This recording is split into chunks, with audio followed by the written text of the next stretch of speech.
Welcome to the John F. Kennedy Forum. I'm Dottie Lynch, and this is the nighttime edition of the Dottie Lynch Study Group.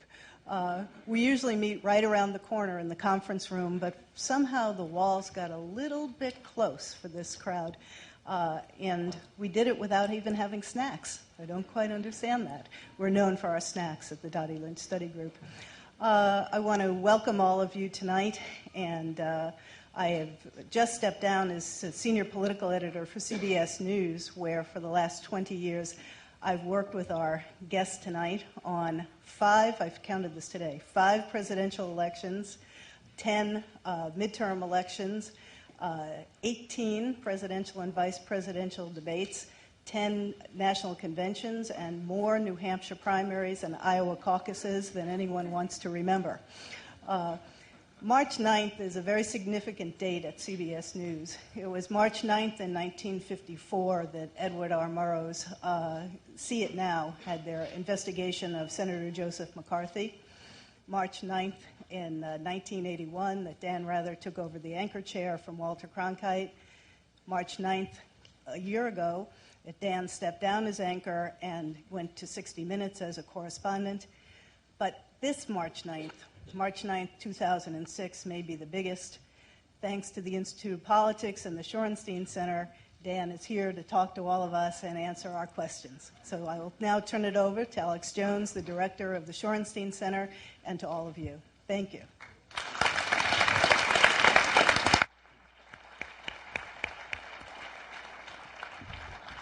Thank you, Dottie, and welcome you all. I'm very pleased and honored to be having this conversation with Dan Rather tonight. I've known Dan Rather a long time, I think, now. I began my own career in being a journalism critic at the New York Times, and Dan Rather's a guy that I've covered as a subject of news for quite some time.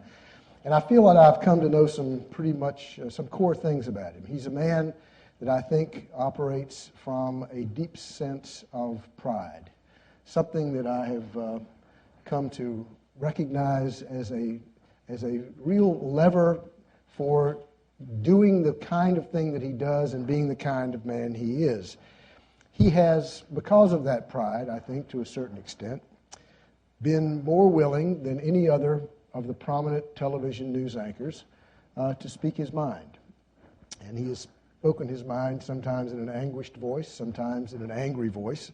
He has been a man who has had a career that has been characterized by aggressiveness from the time he was 19 years old and went to work for the Associated Press in Huntsville, Texas. Joined CBS in 1962, and shortly after that was propelled into the biggest of the big time by the biggest of the big stories of that era, which was the assassination of Jack Kennedy. He covered it for CBS News with great distinction, and it really catapulted him into a position to be one of the real rising stars of CBS. He rose to the White House, where he had a very famous, at the time, infamous exchange with Richard Nixon, which is kind of, again, a moment that is very sort of characteristic of Dan Rather as I think of him. He essentially was at a White House press conference, and the president sassed him, and he sassed the president back. And he was roundly criticized for it. It was shocking at the time. This was something that the journalists didn't do. And it was something that I don't think that Dan Rather planned to do, but it just sort of leapt out of his mouth. In the same way that I think that there have been other times when he has spoken from his heart. He got the anchor chair anyway and was in the position of being anchor of the CBS Evening News and managing editor of that broadcast for 24 years. He replaced an icon, Walter Cronkite, and stayed long enough to be an icon himself. And in that time, he really had a reputation for not letting people off the hook, including himself. This is one of the things about him that I came over the years to admire most. In 1993, Dan Rather made a speech to the Radio and Television News Directors Association, which is the organization among television journalists that is the most respected and the one that is the sort of the soul of the news dimension of television.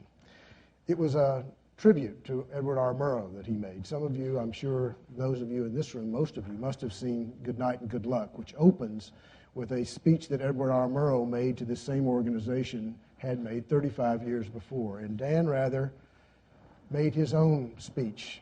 If you recall, Edward R. Murrow took the opportunity to scold his peers and colleagues. He said, "In too many important ways, we have allowed this great instrument, meaning television, this resource, this weapon for good, to be squandered and cheapened. About this, the best among us hang their heads in embarrassment, even shame." It was typical of Dan Rather to take an opportunity like this to do something that, as far as I know, no other person in his position has been willing to do, which is to really stand up and say, we have a real problem here in our profession, meaning television news.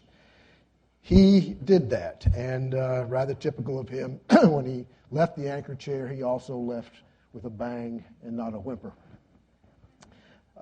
I think that the thing that he has done, more than anything else in his career, is to both try to be a superb journalist, which he undoubtedly is, but to also try to be one who reflected on his profession, reflected on who he was as a man, a human being, and as a newsman. As I say, he's a proud man and a thoughtful one, and he's an honest man. And I welcome you, Dan, to the Kennedy School of Government. Thank you very much, Alex. Thank you. Thank you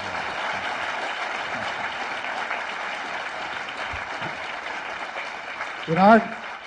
In our time, I want to talk about the future because I think that is the thing that I would really like to get your thinking about. And I want to start with a question that may be a little surprising to you, but I think is actually right on target. What do you think, not just what do you think as a person, what do you make of Jon Stewart, the Jon Stewart phenomenon? Well, I agree it's a phenomenon.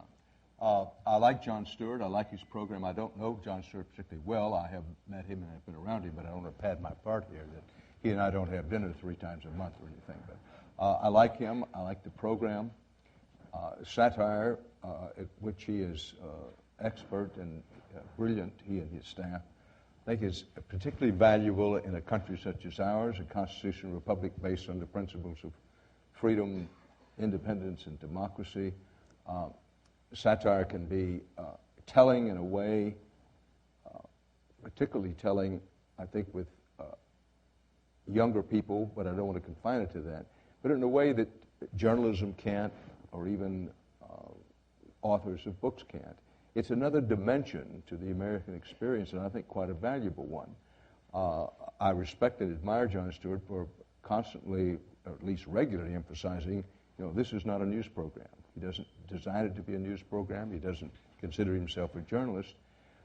But if you watch, you find out a lot of information, and you get perspective on news and news events that I think is quite valuable. I like him. I like the program. I have no complaints about it. I can laugh with the next person when he pokes fun. He usually pokes it at the right time and for legitimate reasons at people such as myself. Can you imagine the head of CBS News saying, let's get rid of the evening news and put Jon Stewart in there? I can imagine that. I can too. I can too. No, I don't expect it. I don't expect it. Let me pause and say that I'm quite happy to discuss this, but please understand that the head of Viacom or CBS, the new CBS Inc., or CBS News, for that matter, doesn't call me and discuss what they're planning to do in this area. I think the more likely would be an effort to convince Jon Stewart to come into the slot that Angie Rooney now fulfills in 60 Minutes when and if Angie Rooney leaves that slot. I think it would be more likely to be something of that sort.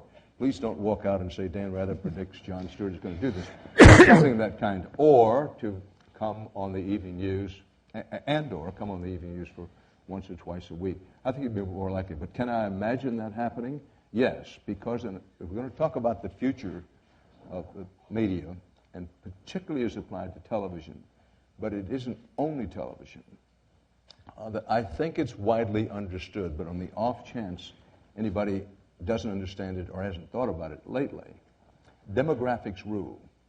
There was a time when the ratings were the most important thing in any television operation in the country, and that included newsrooms.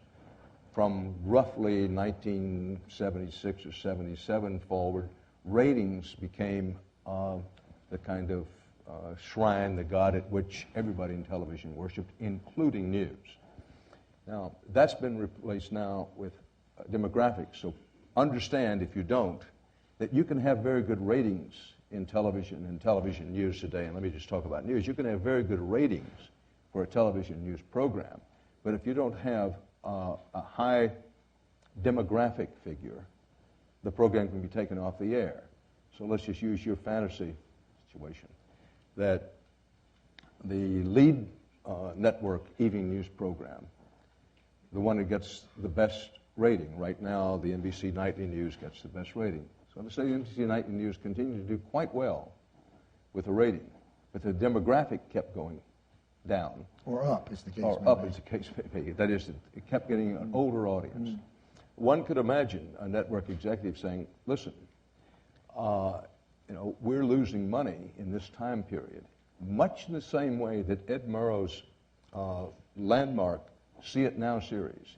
It did well in the ratings, but it was taken off the air. One of the reasons it's taken off the air is the network executives at the time said, yes, it does okay in its time period. Its rating's okay, but if you take it out and put an entertainment program in, we'll be able to improve that rating by a certain percentage. We can raise our advertising rates.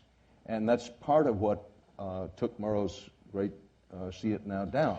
Part. Now, that demographic, we're talking about the demographics. Today, demographics would do it. So as we go through this discussion in the evenings, it's important to understand ratings no longer are king. Demographics are. And in any scenario you wanted to talk about it, taking the evening news off the air or creating a special program for Jon Stewart under a, quote, news banner, the motivation for that would be demographics, far less than ratings. You have grown up in a news culture that, you hearken back to Edward R. Murrow. You were a kid when Edward R. Murrow made his speech to the RTNDA. You then made your own speech later. And that was in 1993, which even now seems like the good old days in a way. The question that I have been wrestling with, that I find most perplexing, and I would really love to get your thinking about this.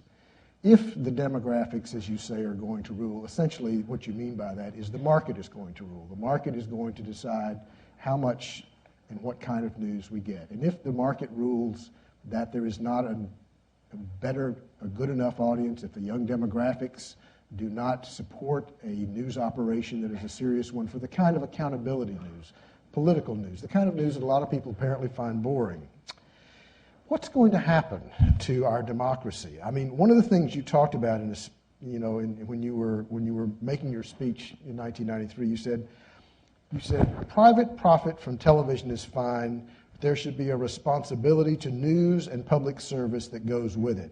That's been part of the culture of, culture of television news. Certainly it's been a part of the culture of newspapers. That now seems to be genuinely in play in a way that I have never known it to be. What is going to happen if, in fact, that effectively goes away? Well, first of all, I think your analysis of where things stand is on the money, which is to say the idea, which was the tradition and the practice in commercial television news, in commercial television since its beginning, was as follows, roughly stated. This is a commercial enterprise. It's here to make money and without apology. But it has a very strong public service component. And that we, that is collectively, those of us in television, this predates my coming to television,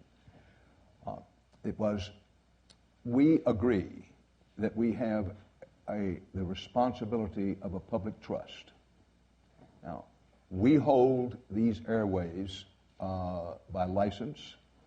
They are the public's airways. We're licensed to operate on them, and we're licensed to use them to make money.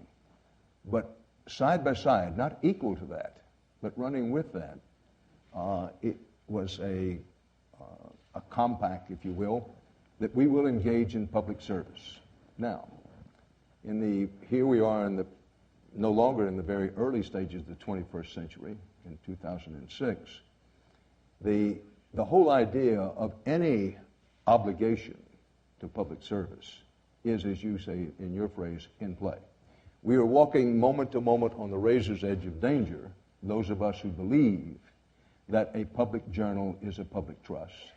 And by journal is an old-fashioned, I grant you, print reporter's term, but television, radio, any public news operation is a public trust.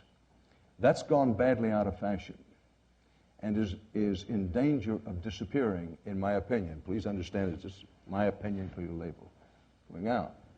That we're very near reaching the point where no one in anybody's news organization has enough clout, if you want to use the phrase, to go to the ownership, or even for that matter, the top management under the ownership, even to make the argument of, look, I'm not here to argue that this program is going to get the best demographics. I'm not here to argue that this program is going to get even the best ratings.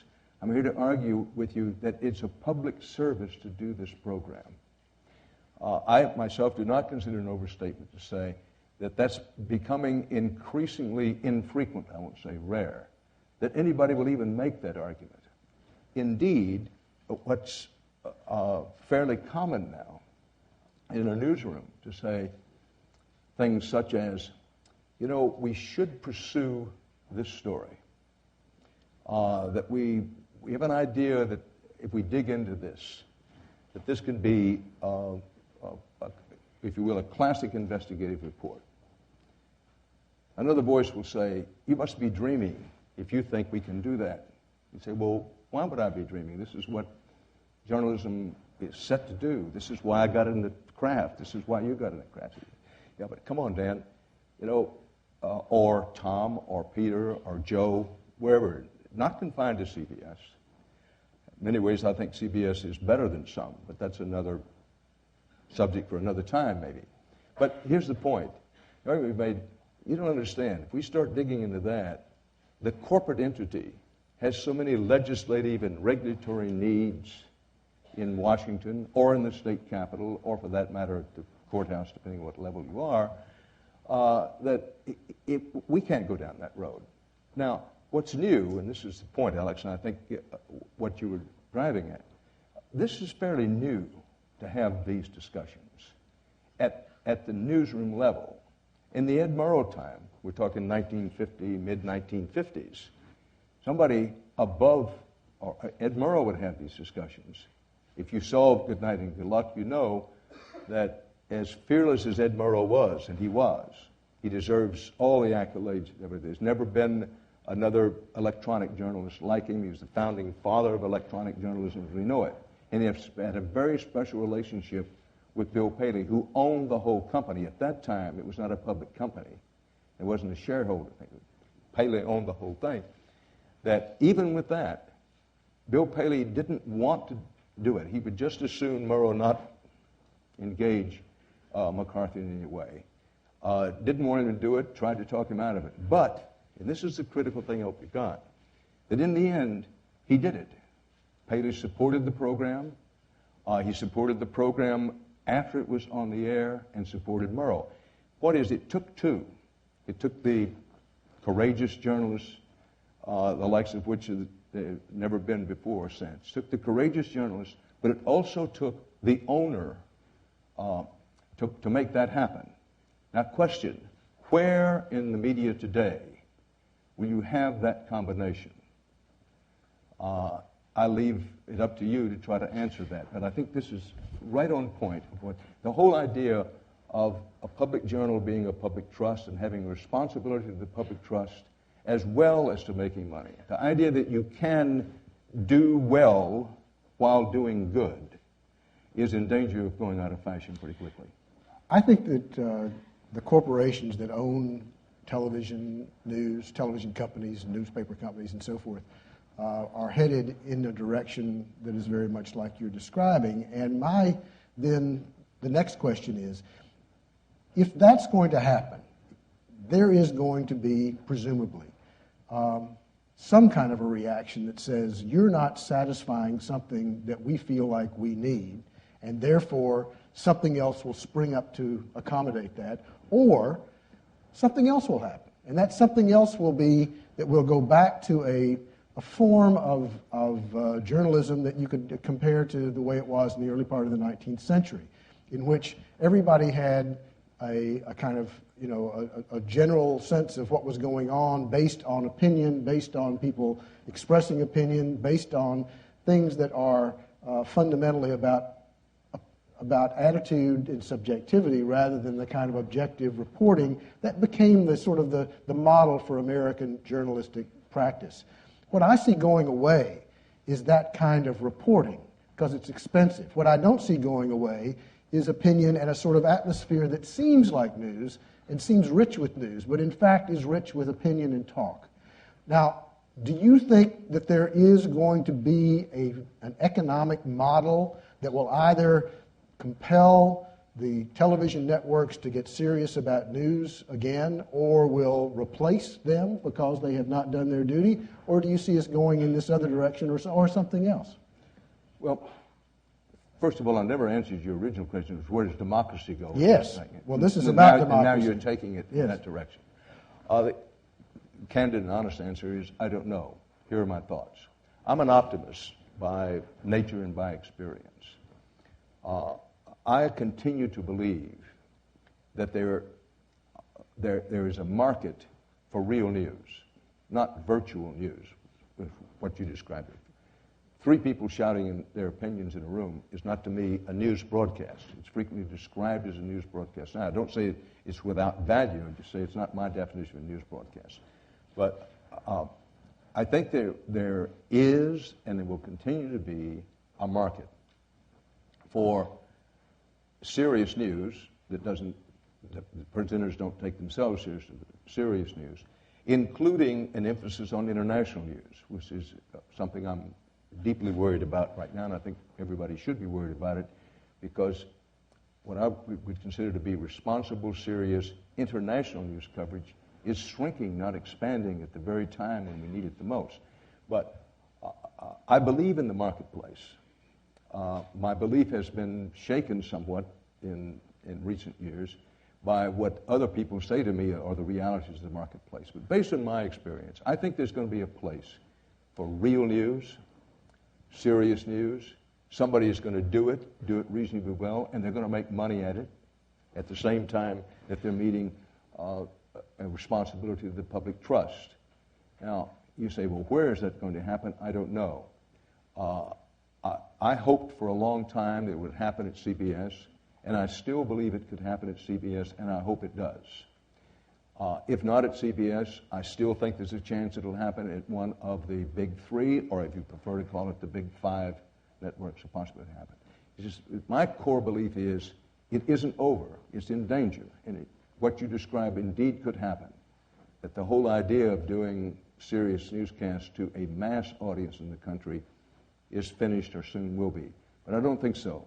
That I think today, is again my own opinion, I think if you threw out what passes for market research and somebody at one of the big 3 networks said, we're going to go back to the model that Paley had at one time, which is we're going to make a lot of money in prime time. We're going to take 22.5 hours a day, and we're going to make this into a money machine. But for an hour and a half a day, and an hour and a half in the evening or an hour at night, we're going to do the best damn news program we can do. And it's going to be based on quality news of integrity, independent, and yes, fiercely independent when called upon to be. I think over a given period of time, I think they would do very well. I think they'd attract a large audience.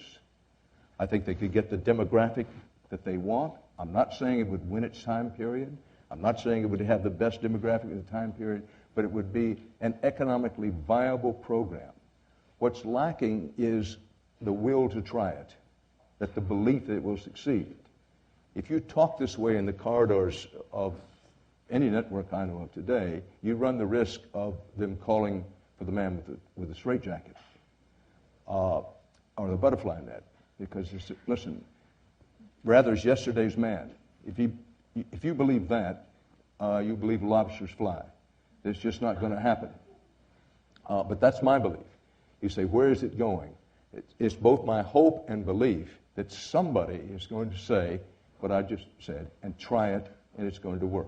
Now, if that doesn't happen, and it may not happen, then I do think that in terms of television, we set the internet aside for the moment, that it may go back to the model of the earlier 20th century. Because we've already seen some examples of, we said, well, the idea of having a public service component, seeing it as a public trust, is diminished. But in some instances, there are people who will run a, quote, news operation or even a network and saying, look, I don't care if it loses money. I want it to propagate my partisan, political, and or ideological beliefs, and I've got a lot of money, and I don't care if it loses money. It doesn't matter about the money. I want to have influence, and I want to use my news operation for influence. I think that may very well spread. The reality, again, I hope it's understood, that beginning in the early 1980s, the advent of cable and satellite extending, the size of the competitive pit got a lot larger. And as the size of the competitive pit got larger, there was this feeling that competition became so fierce that you had to lower the standards. When I talked in 1993, and they've talked since then, about the inclination to dumb it down, tart it up, sensationalize it, go with what is interesting and entertaining at the expense of what's informative and important, part of that was based on fear. A large part of it based on fear of saying, look, if we don't do it, the other guys are going to do it, or the other guys are already doing it. And we started into a downward spiral, and I do not exclude myself from this criticism. We started into a downward spiral, which continues to this day. Let me ask you two more quick questions, and then we'll open it up to comments.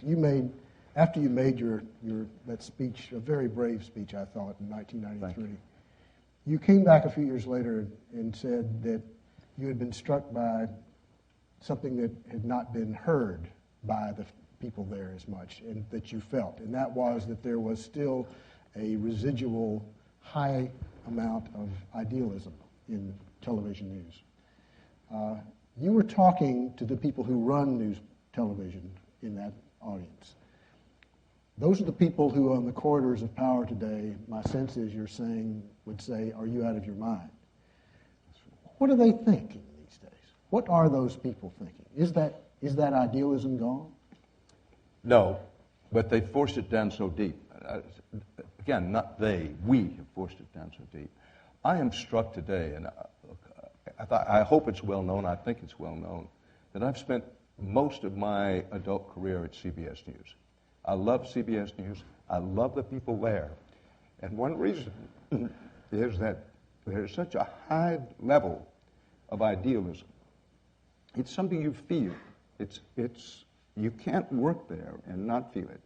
And CBS News continues to attract high-quality young people filled with idealism.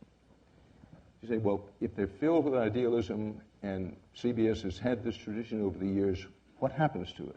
What happens to it is the competitive pressure and the new corporate conglomerate realities in all of television.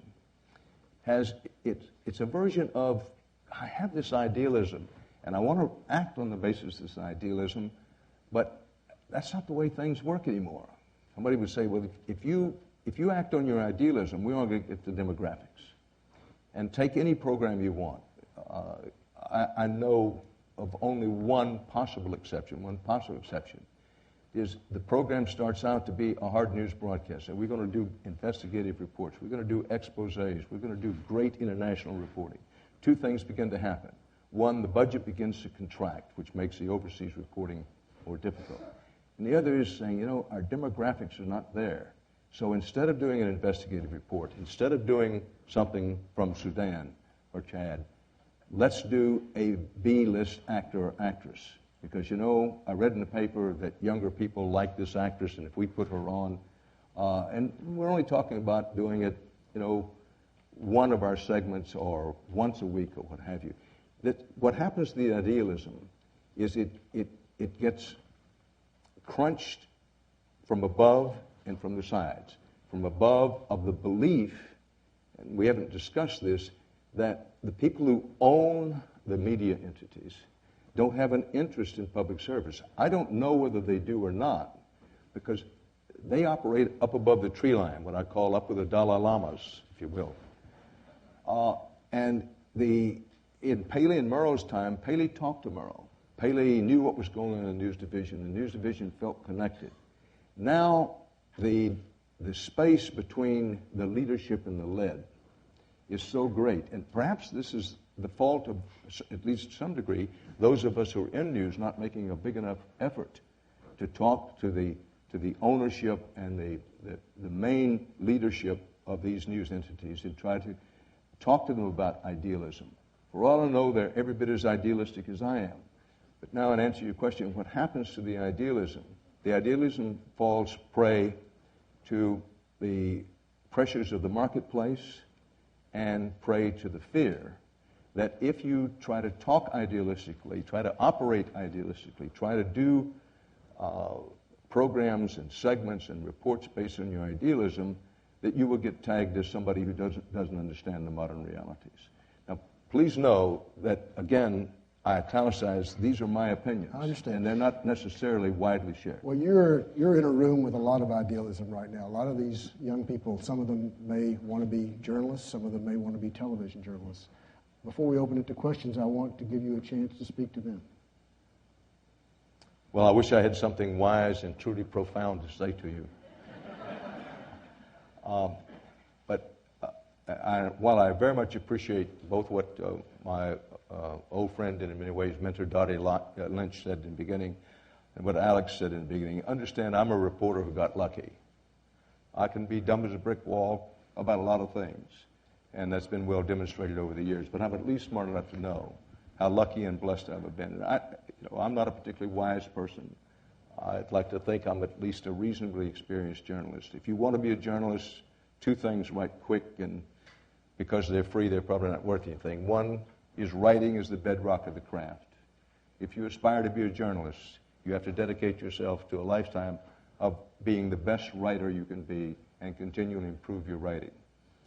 Particularly those who are interested in television, satellites, the tendency is to believe, well, that's for newspaper people, the writing. But writing is the absolute foundation of the craft, and without it, I don't think you're likely to get very far.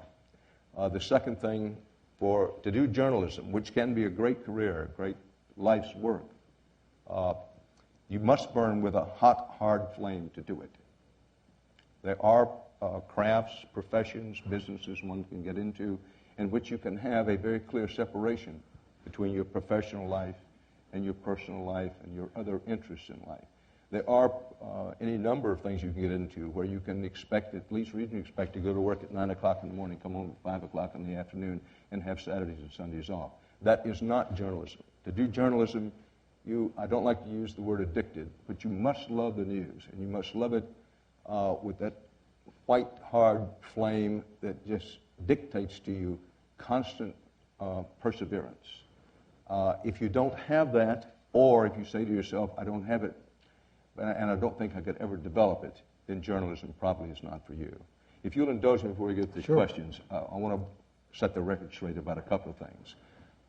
Alex and I we've been to the rodeo many, many times, including sometimes in this building.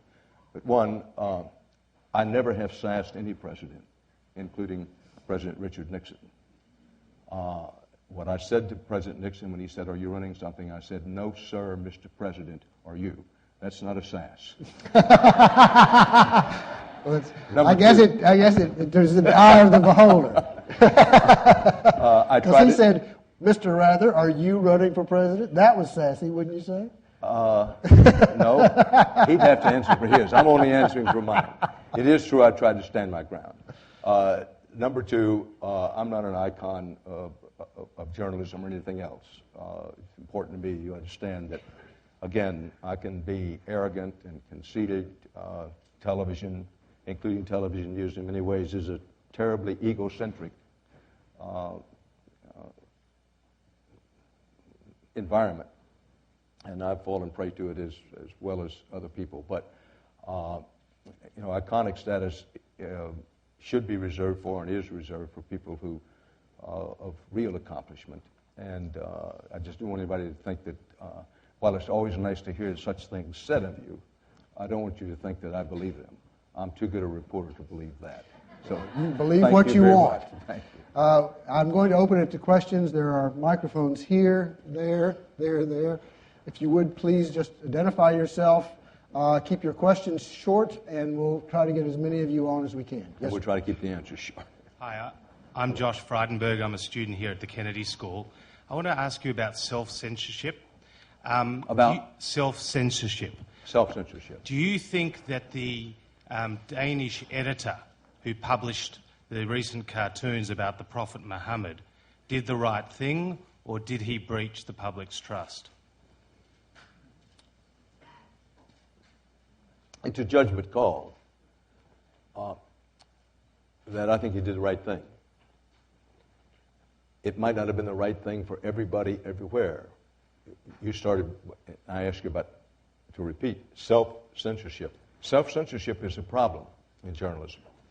It is in journalism everywhere it's practiced, and for a long time it was not much of a factor in American journalism, but particularly in recent years, and there's been an acceleration in this change towards self-censorship. It's what I've talked about in this very room, 2 years ago, when I said, fears loose in every newsroom in the country, and sometimes it results in self-censorship.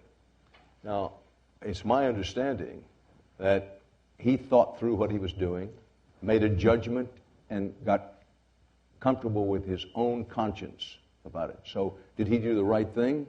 For him, he did the right thing in that time or place. Now, let's extrapolate. If you're running a newspaper in Marfa, Texas, and you're trying to decide whether you should run the same cartoon or not, I don't consider it necessarily self-censorship if that editor, or in Casper, Wyoming, or wherever you want to mention, decides after searching his own conscience, I don't think it's news in my area, or I don't think it's worth the space, then he's made the right judgment for himself. Now, where the area, I'm no longer the anchor and managing editor of the Evening News. I was for 24 years. Loved every second of it. But those kinds of judgments come up fairly regularly when you have the responsibility, particularly of a daily news broadcast. I know nothing about the internal discussion on this, but I do find it interesting that on major American television newscasts, has anybody printed it? Has anybody put it up on the screen? I'm not sure. I I've think been ABC traveling a did. lot. I think ABC. But nonetheless, again, these are the kind of day-to-day judgments where, frankly, experience is important, a sense of idealism is important, a sense of having the public trust is important. So when we talk about these things in the abstract, there are real applications to them. And the possibility of self-censorship is a real and present danger on an hour-by-hour, day-by-day basis when you have the responsibility of making those decisions in anybody's newsroom. Yes, sir. Yes, sir. JT Student, I'm here with the Senior Executive Fellows. A question, sir, on your thoughts. You hear the phrase, the public's right to know. Is that an open-ended blank check for anything? Is there a litmus test as to what the public needs to know, or your thoughts? No, I don't think it's a blank check. I don't think it's open-ended. That it's from the journalist standpoint, It's part of the public trust. That I do subscribe to the notion, and there is honest debate about this in the craft of journalism, but I wish it were my original quote, or it isn't, but one definition of news is that which is important for the public to know that somebody somewhere doesn't want them to know, and then all the rest is just advertising. Now, if you think about it, we are subjected under the heading of news, under the current definition of news, to an awful lot of advertising. If the mayor or the governor or the president's press spokesman, whether he be Democrat, Republican, or mugwump or independent, comes out, basically what he's giving is advertising for the candidate and the campaign and for his guy. Now, if reporters simply stand there and take notes on what he said and ask a few very soft questions and then go out, write a lead, who, what, when, where, why, and how, based on what he said, that's advertising. It's not news.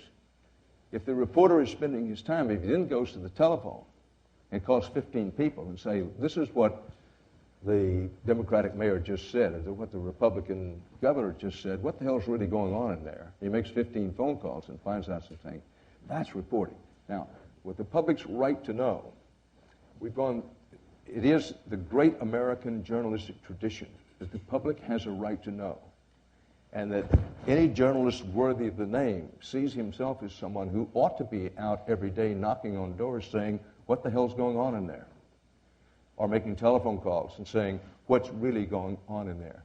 Because the public has a right to know. Now, let's don't go through a 7th grade civics class, but the basis of our constitutional republic, based on the principles of freedom and democracy, is that citizens will be well informed. And the better informed the citizens are, the better it is for the country. And that each individual citizen then will make up his or her mind about what they think the policy ought to be, domestic, foreign. And then a national consensus is reached, and the leadership will take that into account. Now, if this is where the public's right to know comes in. If you subscribe to the idea, which is increasingly popular, that, the public doesn't need to know what's going on in there, much less have a right to know what's going on in there. We elected leadership. The leadership is operating. Go about your business. Sell your insurance. Do your welding. Be a reporter, whatever. We're in charge. And the next time you get a chance to pass judgment is at the next election. That's something completely different than what we've had for the better part of 200 years. So when we say the public right to know, it's not something to favor the press. It's not the press's special thing. It's for you. Now, it's much more important to know whether you, Mr. and Ms. Public, believe there is a public right to know than it is whether Dan Rather thinks it's important. I think it's important. I think it's very important. And I do subscribe to the idea that one important definition of news is something that the public needs to know that somebody somewhere doesn't want them to know, and that all the rest is advertising. Thank you very much. Yes. My name is Richie Tiemann. I have no connection to Harvard or any other institution of higher learning or lower learning for that matter. Now, Mr. Rather, you're on record as having admitted to a great deal of drug use. Ladies' Home Journal, July of 1980. You claim you used heroin. I'm sorry, I don't mean to interrupt, but that I cannot let stand. Sir, come on. I have never acknowledged such a thing. I have never done such a thing. You admitted. I'm sorry. You admitted. You simply don't know what you're talking about. Yeah. Ladies' Home Journal, Let's July go on to the 1980. next question over here, please. All right. Good evening. My name is Kobenedu, and I'm a first-year student here at the Kennedy School. And I can relate to Donald Rumsfeld when he says that the media only covers the bad news in Iraq. And I can relate to him because I'm African. And I know that the news about Africa in the media in the United States generally is mostly bad news, and it's not a movie, it's a reality. However, I think having the good, the bad, and the ugly sort of brings some fullness to it. And what is the thinking in the news media, in the newsrooms here, about when it comes to coverage of Africa per se? And where do you see the trend? Is it getting any better, more well-rounded, or is it getting worse? You're talking about Iraq? No, Africa. I'm sorry. Yeah. That's the reason I asked. I thought you said something about Rumsfeld. No, I'm saying I can relate to him because it's the same thing. We only hear the bad news from Iraq. We only hear the bad news from Africa. And the good news is really no news, apparently. Forgive me, I'm not sure I understand what the question. I think the question is, the charges by Rumsfeld are that the media only reports bad things from Iraq. Right. He is saying he's African, and that seems to be the case with Africa. There is only bad news. I understand.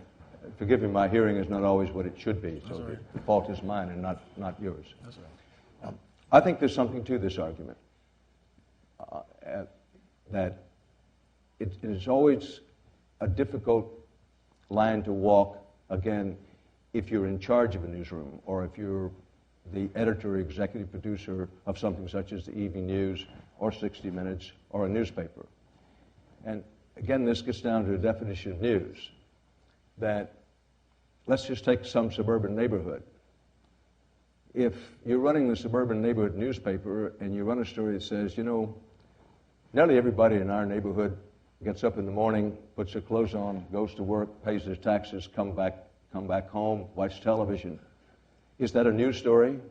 Because on the other hand, if Mrs. Jones suddenly bolts out of her house in her housecoat and goes running down the street thumping a wash tub, that's not the usual thing that happens in the neighborhood. Follow me here for a moment. It's not the usual thing, and therefore it becomes news. Now, extrapolated on a global scale, which you're talking about, with something such as the war, it's unquestionably true that a lot of good things are being done in Iraq. Schools are being built, playgrounds are being restored, efforts are being made to build infrastructure, trying to build a democratic-based government ground. No question, a lot of good things are going on. Now, there's a constant weighing of, and those things, by the way, do get reported in Iraq and about Iraq. It's not true that they don't get reported. They do get reported. I think, if I understand you correctly, the Secretary of Rumsfeld's argument is they don't get reported nearly as much as I, Secretary of Rumsfeld, think they ought to. That I, Secretary of Rumsfeld, would prefer that the press not talk about Abu Ghraib and not talk about the number of Iraqis who have been killed, wounded, maimed, psychologically hurt, or our own people. If you're in news, you're constantly trying to strike a balance. Not always an equal balance, a balance about what's the overview, which is, yes, some good things are happening in Iraq, but where is it eventually headed? Now let's come to Africa. It's taken me a long time to get there. Same thing applies with Africa. Good things are happening in Africa. I assume that for the moment, this is an assumption, we're talking about Africa below the Sahara. But take it as a whole. Certainly good things are happening there. And in many instances, good things get reported. However, a lot of not so good things are happening in Africa, Sudan being an example. I think Sudan is an underreported story, not an overreported story. You may have a different view. Or corruption in any number of African countries is an ongoing story. It's not the only story, and I do agree with you that the balance is not always in the proper amounts of, quote, good news and bad news. But I come back to the reason I started with the tiny suburban example is that we in the press frequently get criticized. Perhaps it's legitimate criticism. In some cases I would agree, but in most cases not, that when you report something terrible, people are interested because it's the unusual. A tsunami happens. That was news. Because it doesn't happen that often, at least on a scale that causes death and destruction in the most recent tsunami. The weather report daily is kind of routine. You see what I'm talking about? Now with war, particularly with war, which I feel strongly about, in whatever country you may live, in whatever period you're living, wherever and however it is, those who are in charge of fighting the war, those who made the decision to go, those who are in charge of conducting the war, are always concerned that the public, whoever public it is, Germany, America, Russia, but war is so horrible, so terrible, so awful, that the fear is that if people know how really bad war is, that it will suck their will. And there's something to this argument, if you will. War on television tends to be one-dimensional, and particularly when there's as much coverage as there is in the modern era in this country of war on television, it's sort of split screen. War is real mud, real blood, real screams of the wounded and moans of the dying. And war is children get killed and hurt in war, women get hurt. These are the realities of war. The point here is that those who must lead and have a heavy responsibility about saying, golly, if the public really understands what it is, they're not going to want to stand behind the national goal, which we think is, wherever you are, is justified. See what I mean? Now, we're a long way from Africa in this sense. But when it comes to the news from Africa, first of all, Africa as a whole is underreported in this country.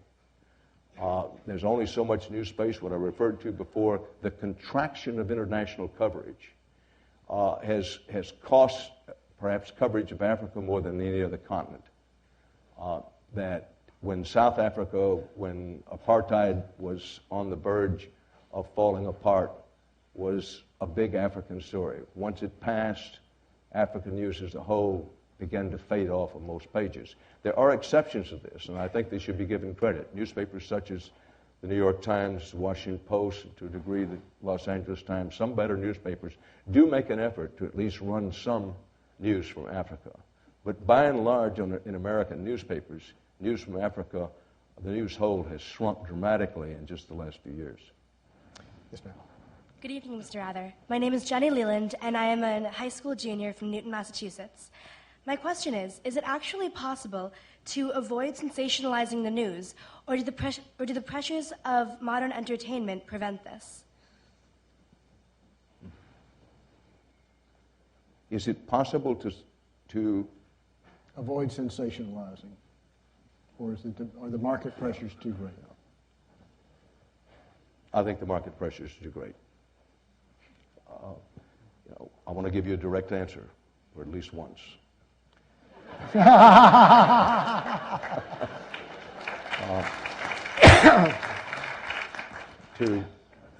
That's the answer to some degree. But everybody has to do some of it. Most newsrooms I know of it do more of sensationalizing than they want to do because they feel the market pressures are too great. That's the reason you see over-coverage of things like the Michael Jackson trial or the murder case of the week at the expense of what's happening in Africa. Yeah, thank you. My name is Dennis Marpuri. I'm a student at the university. First, I'd like to say, basically say that the ending of your career as a journalist has concluded basically a great era of honest and fair journalism. I'd just like to thank you on behalf of the people for your decades of service to the Americas, to the world. I'm sure that it's appreciated, but let me note it's not over yet. I take the spirit of it. I'm still working full-time at 60 Minutes, but I appreciate your kind words, and I understand and appreciate the spirit of what you said. Thank you. And my question is, what is your take on the argument that the news media today has become more of a tool of the federal government or of the government itself, rather than as the watchdog, protector, and fair and balanced educator of the public as it's hoped to be? Well, there's been a diminution of meeting this responsibility by the press. There are a lot of reasons for it.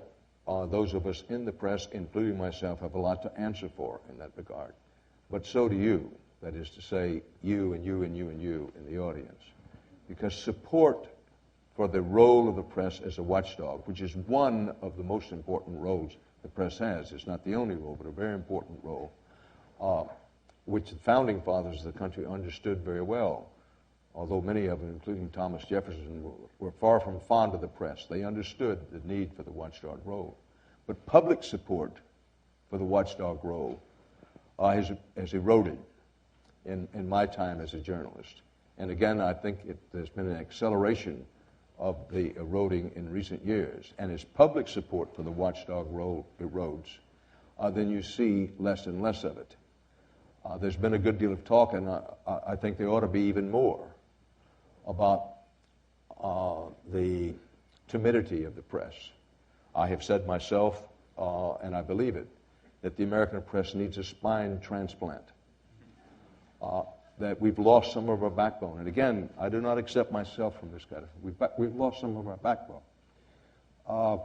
And one reason we've lost it is since that the public no longer supports it, or a large section of the public, that they don't understand the need for it, have grown tired of what they see as arrogance or what have you. So as we have lost our backbone, among the reasons, by the way, is also those who own the news entities have, in my judgment, have a responsibility to provide what I call backup backbone, which is what Paley gave to Murrow, reluctantly, wishing he didn't have to do it. But in the end, he gave him the backup backbone. Well, this watchdog role is, I think, is in danger of, if not disappearing altogether, eroding further to a very dangerous state. Because if those in power are determined not to have transparency about their mistakes, then where are you going to find out about those mistakes? They aren't going to tell you. And again, I don't consider this a partisan matter, Republican, Democrat, what have you. The natural tendency of those in power is when they make a mistake to say, don't let anybody find out about it. And if anybody does find out about it, let's be sure we can manage it. Let's be sure we can sculpt, we can coverage. Now, the great American press tradition, backed by American public opinion for a long, long while, was, no, we want the press to be aggressive. That you used the phrase in relation to my own career, being aggressive. I hope I have been. I'm perfectly aware that sometimes I've been over-aggressive. But without apology, I would say I would rather err on the side of being over-aggressive than being somebody's lapdog, or being docile, or being timid, of not having the guts to do, or at least try to do, what you thought was the right thing to do. But if public support for the watchdog role of the press continues to diminish, then the press's willingness to risk, to be aggressive, to be bold, to knock on the doors about saying what's going on in there, and to cultivate sources of people who know what's going on, and a sense of trust where the person will say, listen, if anybody finds out that I told you this, I'll lose my job and my life will be in ruins. But I'm going to trust you, Mr. Reporter, and I'll tell you what's really going on in there, which is a long way from what they tell you is going on. This is very valuable. It's again, this is not something to benefit the press. This is something to benefit you, the people, because it's part and an integral part of our very important checks and balances. And without it, I think a big chunk of accountability will go down the drain. Thank you. Hello, my name is Elizabeth Ellis. I have a master's degree in journalism from Boston University. I am not a practicing journalist. I was a volunteer on the Nader campaign for the year 2000. The first thing I would like to say is that I suspect that some demographics... Question. Well, I want to offer him some demographics. Massachusetts had a registered voting percentile that showed 49% unaffiliated, 35% Democrats, 13% Republicans, 3% miscellaneous parties. Ma'am, I want to say this respectfully. What is the question, please? The media tends to preempt the honest view of public opinion and insert their own instead. This is an example of a two-party presentation as if there was no other choice. Fair and accurate presentation would have at least been this. Ralph Nader... Okay. Well, let me pose a question. She is not. Why do third parties, how do you decide what kind of coverage to give third parties, fourth parties, fifth parties in an election environment? Not easily. How do we decide? Not easily. it's a constant problem of how much attention to give to third parties. The argument, and let me say, madam, I have great respect for you being here. I have no idea what the paper was that you held up, and I have no idea, but answer the question.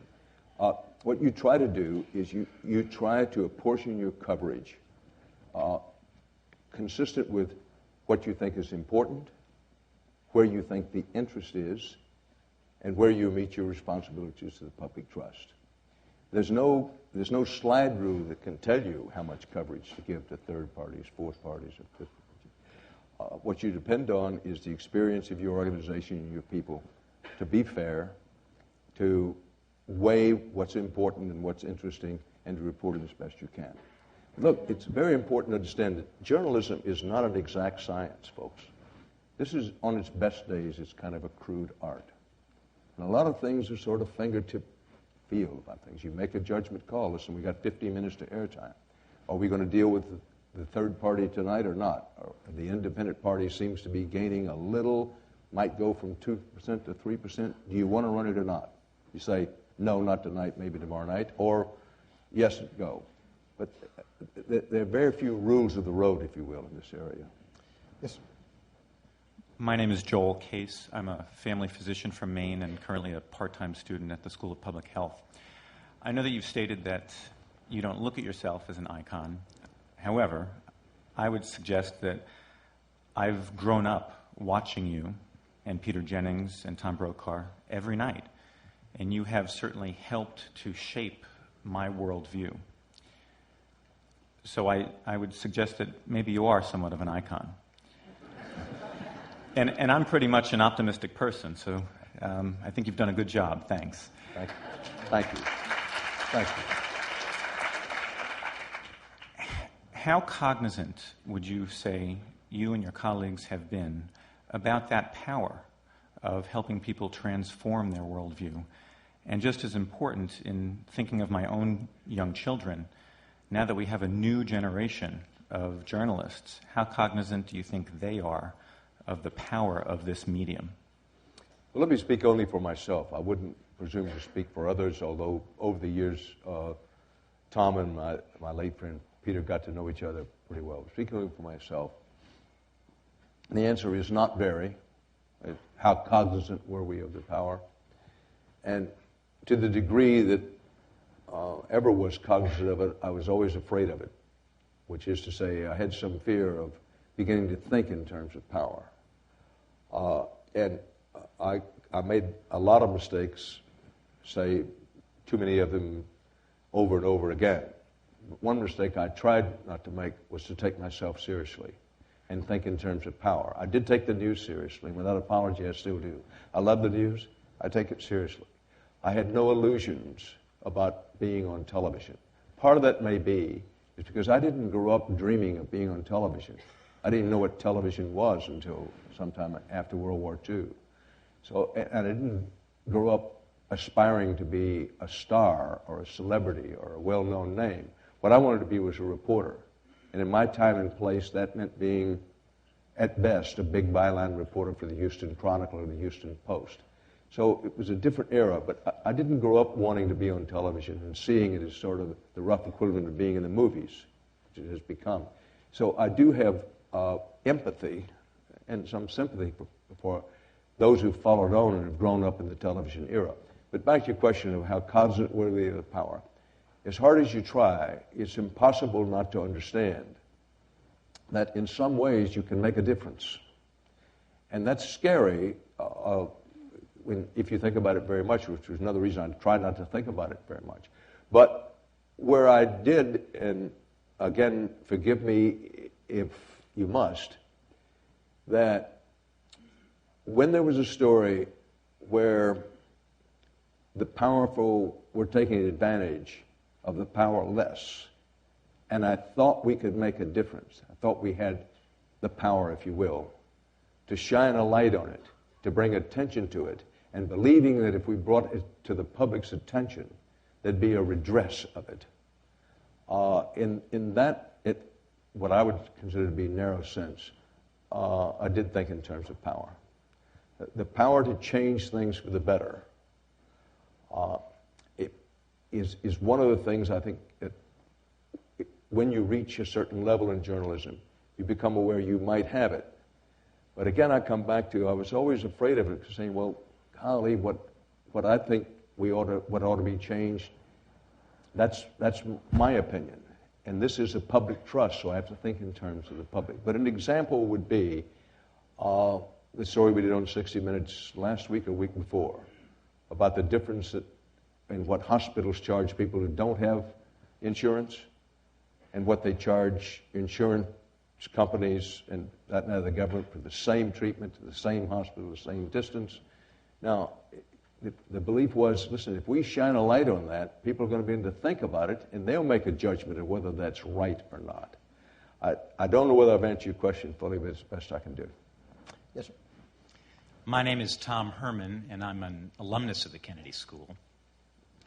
This year is the 35th anniversary of the publication by the New York Times and other newspapers of the Pentagon Papers, which at the time were classified as a top secret government document or documents. More recently, the New York Times obtained and published information about a secret government domestic eavesdropping program of which we are all aware.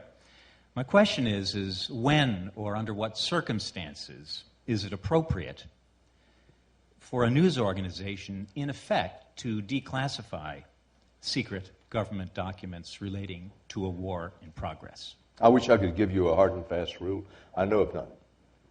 You never met anybody who believes stronger in legitimate national security as applied to information. However, having said that, I want to be very clear that I am of the school of publish and be damned. I subscribe to and this is, not everybody does. It may be a minority view.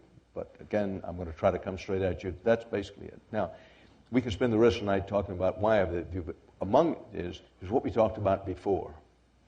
Increasingly, the government wants to classify everything and have people know nothing. So they classify, blizzards of classified documents. Raises the question, do we still believe that with the exception of legitimate national security concerns, that papers that are produced by the government belong to we the people? They don't belong to we the partisan, political, or ideological interests, or we those who are in power. They belong to the American people. With legitimate national security, I think the burden's on the government to demonstrate that there's a legitimate national security concern.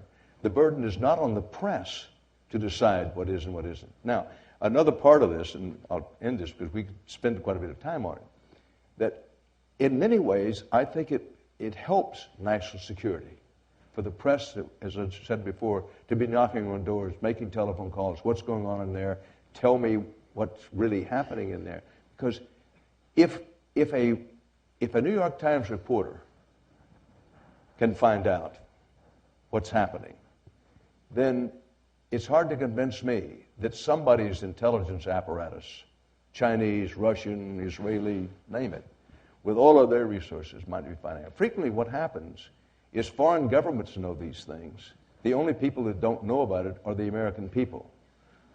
I always think about I know this reference dates me some, but when U.S. and Allied forces invaded a portion of Cambodia back during the Vietnam War era, the North Vietnamese knew about it, the Cambodians knew about it, the Russians knew about it, the Chinese knew about it, the Germans knew about it, everybody in the world knew about it, but the American people. There was an effort made to say, well, listen, yes, it doesn't matter, the rest of the world knows about it, we just have to keep the American people whose sons and daughters are dying in the area from knowing about it. This doesn't make any sense.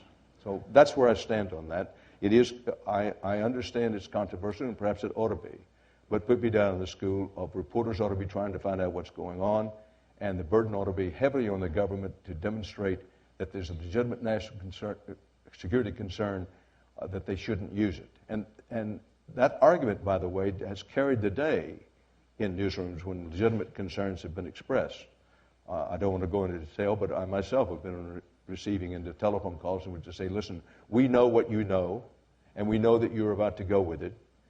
At least give me the 15 minutes to explain to you why I, the person in government, believes that this is a legitimate national security concern, and then you make your decision.